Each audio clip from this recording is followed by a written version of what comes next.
Hey guys, I just want to do another quick tutorial. This one actually might not be that quick. I'll be going into some more advanced topics, but I'll try to go slowly, that way everybody can follow along. Currently, the modding tools have not been updated, but clever user QUB1 has figured out how to modify tune files and get them repacked and repack the .ee files for different things, weapons and vehicles and such. For example, his mod for the grappling hook, which gives it infinite range or double range. I also did a quick demonstration, the missile motor, which modifies the standard rocket launcher to have unlimited ammo, larger clip, and also burst fire. So I figured for this tutorial I'd show you how I made this mod here, and we'll just kind of go through the steps, that way you can kind of get the basics of how this process works. For this, to be able to do this, the only extra tool you'll need is a hex editor. So here I have a hex editor. Here I have, in this window, I have Rick's tools, and here is the main directory for Just Cause 3. I also have a drop zone folder already, but you can see it's empty. So I'm starting from scratch. That way we can just go through every step from the beginning. First, what I like to do is start off in the main Just Cause 3 directory and do a search for the file that I like, or that I'm wanting to modify.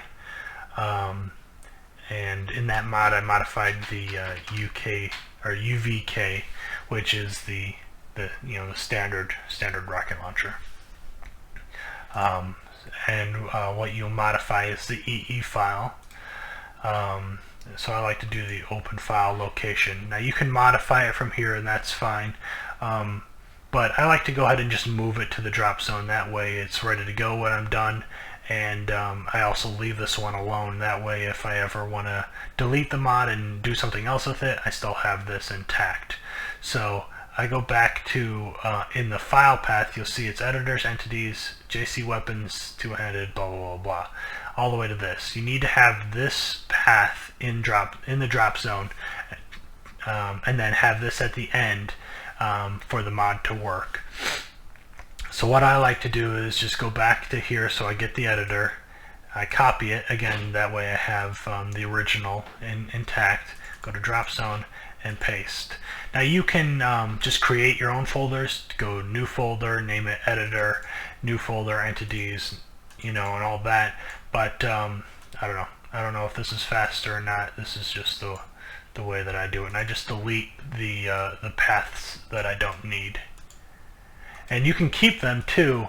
That way you can modify other weapons. You got all these weapons in here, and some of them won't have the EE file, so you'll have to find them and move them to these folders. But it's just really up to you, your preference. But I'm going to just delete everything that way. Kind of makes things easier to see, and hopefully easier to follow along. So just going back again to the drop zone, now we have that path that I was talking about: editor, entities, weapons, two-handed, and the weapon. I actually don't need the other version of that. So this is just again the main standard rocket launcher. In order to unpack these, you can just drag these over, drag this file over to Rick's tools and over the small unpack, and hit run. Creates a folder. Inside this folder, you have your textures and models and all that stuff, but what we're going to want to do is go inside the editor, entities, weapons, two-handed, and get all the way down to this tune file.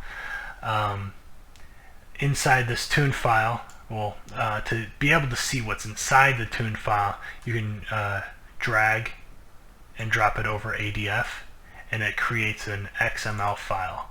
and there's things like magazine size, burst count, which is how many fire at once, unlimited ammo, 0 for no, 1 for yes, damage, all these things that we can modify. Currently, with the modding tools at the version they are, we can't just change this to 2000, save and run this through again and have it repack. So that's why we need the hex editor. What I like to do is I like to actually keep this XML file open anyway, just so I can see the beginning values for everything, and you'll see why in a moment.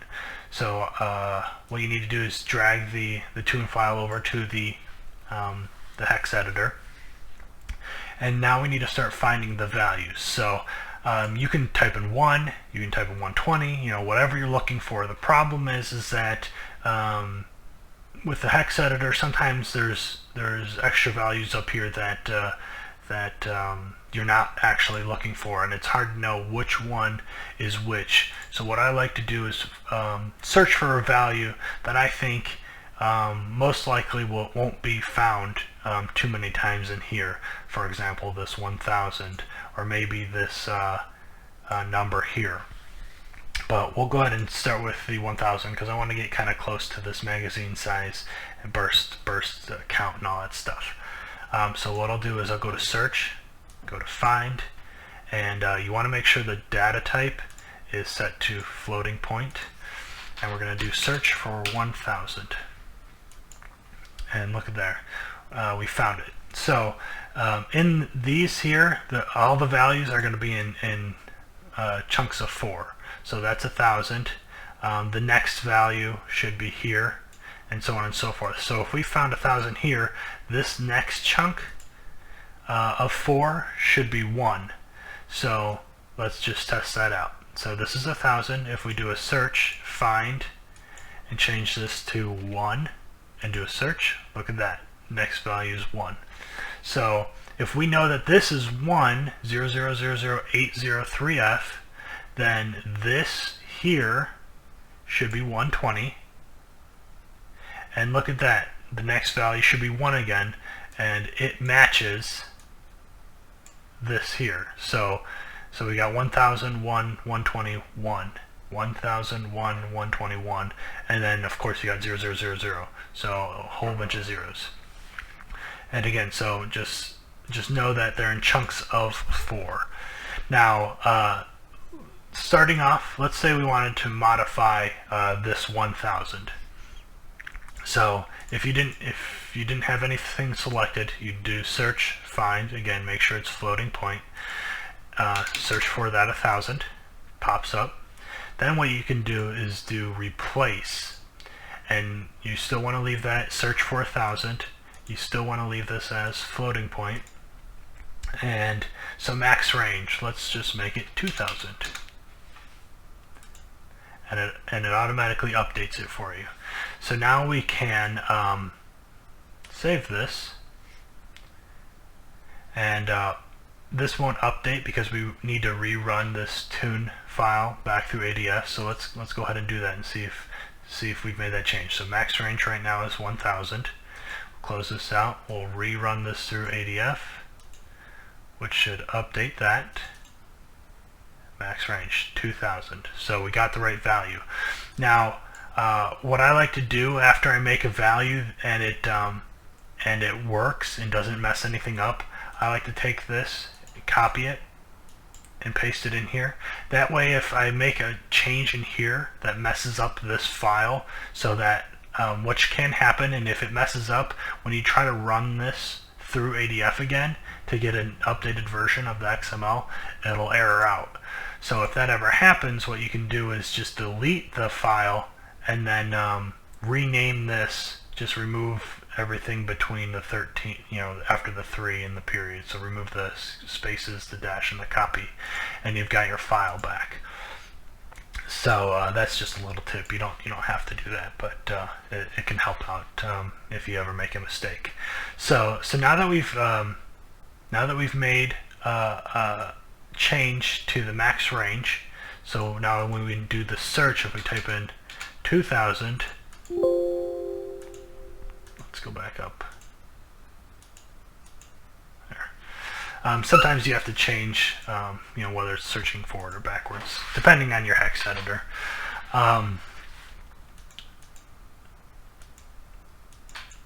Okay, so this is the value again for the 2000, the max range. So again, if we're searching forward and we search for 1, that's going to be for the reload time. If we search again for 120, again, this is all in order, that's going to be for the velocity. If we search again for 1, again, still following the path, it's the next set, 4, that's going to be for fire rate. Search again, find 0. That's going to be for burst count. Now, this is where you can run into some issues, and I'll show you what's going to happen. So this is 0. We want to do the same steps and do replace. And let's say we want 5 to fire out at once, and we're going to do replace. And again, I always save after I make a modification, and then check it to see where I'm at, make sure that the value is getting changed over here. So we've saved it. We're going to reload the file, and look, nothing changed. So, and just to make sure, we're going to close it out. We'll rerun it through. Still, burst count 0. So this is where things can get difficult. So there are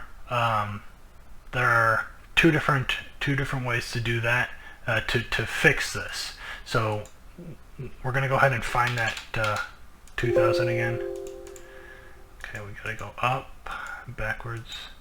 Alright, so this is where we are. This is the 1, the 120. This is the 1 again, and then this is the set that we changed. And so this is set to 5. Now, what we can do is if we search for 5, forward, and then replace it, and let's set it back to 0. Now we've got it back to 0, and we'll save. You can go into a decimal, hexadecimal, equivalence, and find that you'll see that here, just for an example from the way the file's already set up, you'll see that this is the 2000 that we changed, and this is a 1, right? So 2001, but there should be a 1 before that. This is not the same as this, and it's, again, I'm not the best with hexadecimal and hex editors and stuff, but I believe it's because of one being an integer and one being a float value. So if you ever make a modification where it doesn't change, then you can try doing a decimal equivalent. So here, that's what it's using. So you can see that it's just using 0, 1 to equal 1. So we want to update this 0 to be 5. So how do we do that? To get 005, we want just 5. So we're gonna just highlight this here. We're gonna do fill section, do 05, and save it. And we are going to go ahead and close this out. We are going to update this, and look, burst count 5. So again, if you if you ever modify something and it doesn't change, you can get a list like this and just follow the numbers. So like if you wanted something to be 100, instead of setting this to 5, you'd set it to 64 right here. Alright, so now we've got max range updated, we've got the burst count upgraded, magazine size. We know that is, I'm still highlighted on the 2000, so this set of 4 is going to be the 1. And again, I already know that this is an integer because this is a 0 as a floating point, or what I believe is a floating point. So we want to change this to 100, so we can, and again in this table, 100 is 64. So we're going to go ahead and just fill section to 64, save it, and update our XML. And look at that, magazine size 100.